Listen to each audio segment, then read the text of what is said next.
इसके पहले हमने आपको नरेशन में पार्ट 1 और पार्ट 2 करके दो वीडियोस डाले थे जो असर्टिव सेंटेंस से रिलेटेड थे, और यदि आपने उन्हें ना देखा हो तो देख लीजिएगा।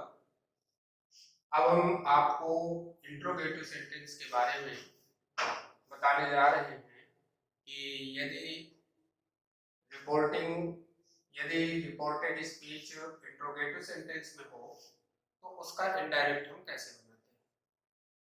तो उसके लिए कुछ नियम हैं जिन्हें आपको बहुत ही ध्यान से सुनना होगा, जिसमें से हम आपको सबसे पहला रूल बता रहे हैं कि रिपोर्टिंग वर्ब सेड टू को आस्क्ड में बदल देते हैं।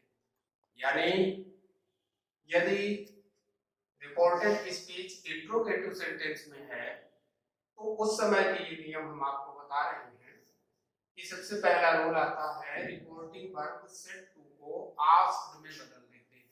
ये देखिए, सेड टू, अभी तक हम रिपोर्टिंग वर्ब सेड टू को टोल्ड में बदलते थे जब रिपोर्टेड स्पीच असर्टिव सेंटेंस में होती थी। उस समय सेड टू को टोल्ड में बदला जाता था। लेकिन यदि रिपोर्टेड स्पीच इंट्रोगेटिव सेंटेंस में है तो रिपोर्टिंग वर्ब सेड टू को आस्क्ड में बदल देते हैं। दूसरा नियम है यदि इंट्रोगेटिव सेंटेंस हेल्पिंग वर्ब से प्रारंभ हो, हेल्पिंग वर्ब यानी is, am, are, was, were, do, did, इस तरह से यदि हेल्पिंग वर्ब से प्रारंभ होता है हमारा सेंटेंस तो रिपोर्टेड स्पीच को इफ या वेदर से जोड़ते हैं। ध्यान रखना बच्चों, यदि इंट्रोगेटिव सेंटेंस हेल्पिंग वर्ब से प्रारंभ होता है तो कनेक्टिव इफ या वेदर का प्रयोग करते हैं। यानी रिपोर्टेड स्पीच को हम इफ या वेदर से जोड़ते हैं, और यदि प्रश्नवाचक शब्द इंट्रोगेटिव सेंटेंस प्रश्नवाचक शब्दों से प्रारंभ होता है। इससे प्रारंभ होता है प्रश्नवाचक शब्दों से, जैसे why, what, when, how, who इत्यादि।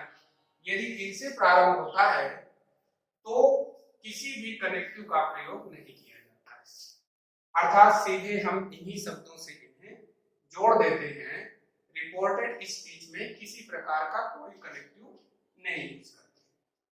तीसरा, रिपोर्टेड स्पीच के टेंस में एवं अन्य शब्दों में पूर्ववत नियमानुसार परिवर्तन करते हैं। जैसा हमने इसके पहले आपको टेंस परिवर्तन के नियम बताए थे, आपको उसी अनुसार टेंस परिवर्तित करना है, और शब्दों में जो कुछ परिवर्तन होता था, जैसे टुडे का दैट डे हो जाता था, दिस का दैट हो जाता था, इस तरह से तमाम बताए हैं, तो उनमें भी उसी तरह से नियमानुसार परिवर्तन किया जाता है।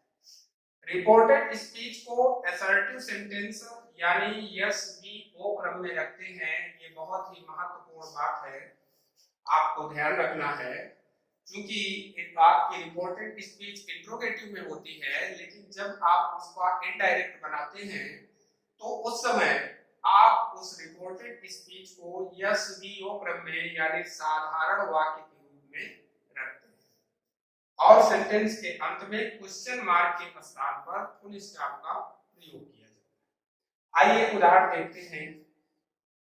जैसे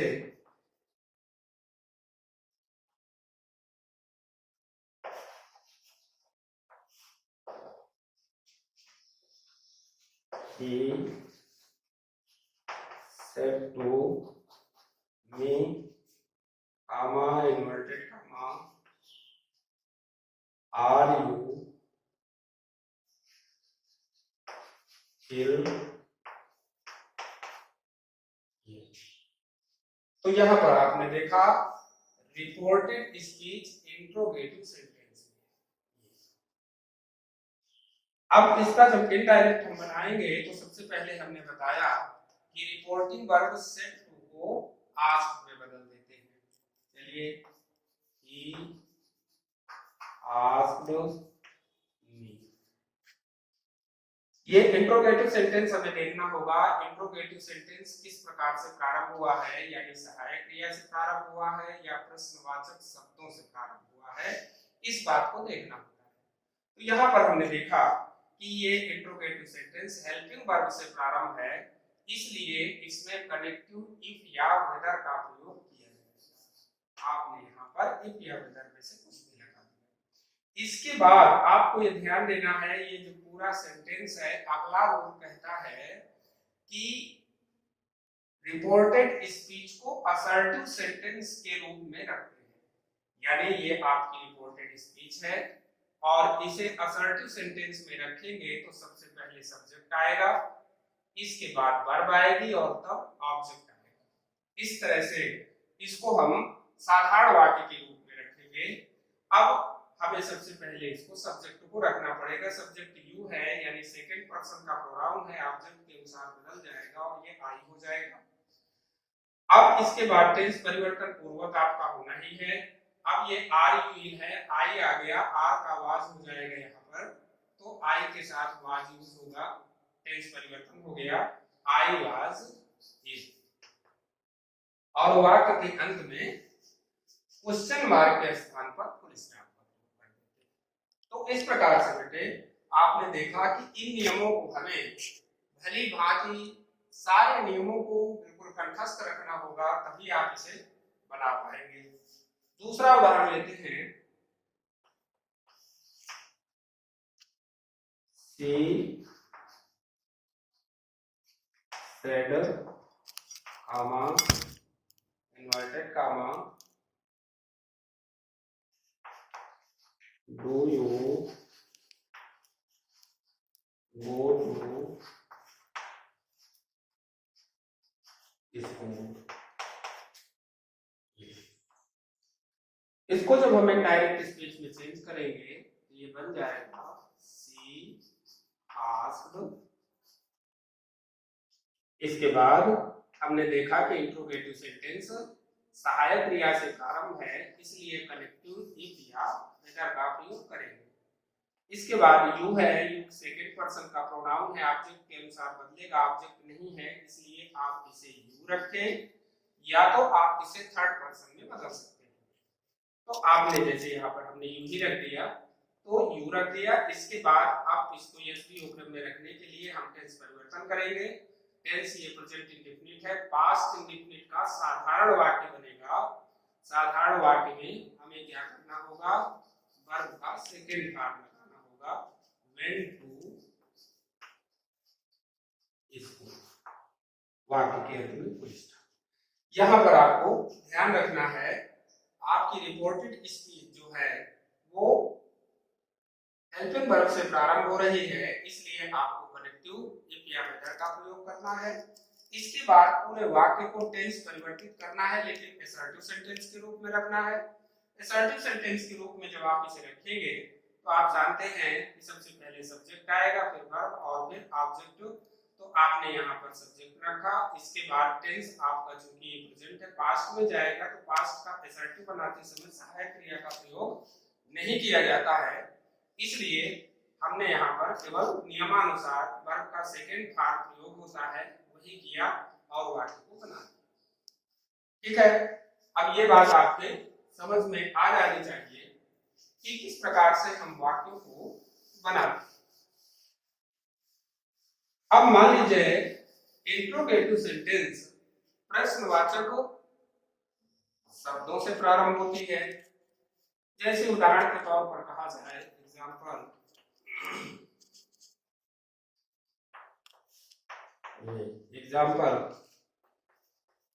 she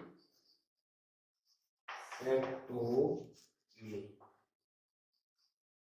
comma, inverted comma, where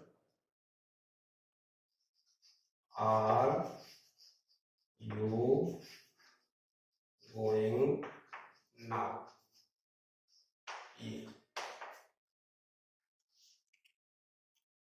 तो इसका इनडायरेक्ट जब बनेगा, सी आस्क्ड मी, ये इंट्रोगेटिव सेंटेंस जो आपका है है प्रश्नवाचक शब्द से प्रारंभ हुआ है, इसलिए किसी भी कनेक्टिव का प्रयोग नहीं करेंगे, सीधे इसी प्रश्नवाचक शब्द से जोड़ देंगे।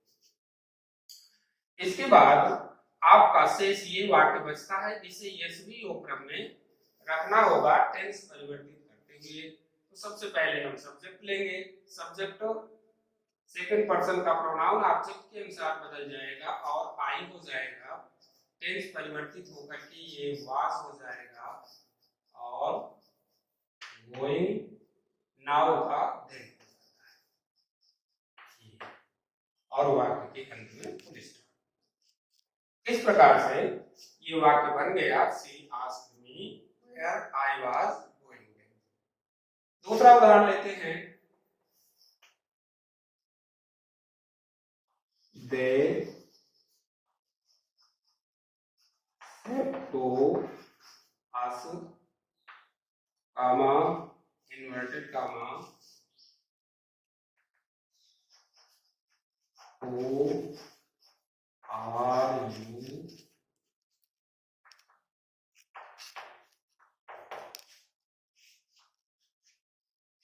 जब इसे बनाएंगे तो बन जाएगा they asked us, सीधे इसे प्रश्नवाचक शब्द से जोड़ देंगे। इसके बाद सब्जेक्ट आएगा, सब्जेक्ट सेकंड पर्सन का प्रोनाउन ऑब्जेक्ट के अनुसार बदल जाएगा और वी हो जाएगा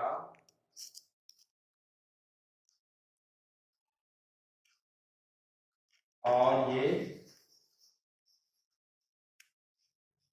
आर का वेयर हो जाएगा। बन गया they asked us who we are और वाक्य के अंत में फुल स्टॉप लगा देंगे। तो इस तरह से ये प्रश्नवाचक शब्दों से यदि वाक्य प्रारंभ होता है तो हम इस तरीके से वाक्य को बनाते हैं। इसमें आपको विशेष तौर पर यह ध्यान देना है कि सेंटेंस को यशवी उपक्रम में रखना नहीं भूलना चाहिए। टेंस परिवर्तन जिस प्रकार से होता है उस प्रकार से आपको करना चाहिए और कनेक्टिव बहुत ही आसान है। यदि हेल्पिंग वर्ब से सेंटेंस प्रारंभ होता है तो आपको कनेक्टिव लगाना है इफ या वेदर, और यदि प्रश्नवाचक शब्दों से प्रारंभ होता है तो किसी भी कनेक्टिव की आवश्यकता नहीं होती है, सीधे इन्हीं प्रश्नवाचक शब्दों से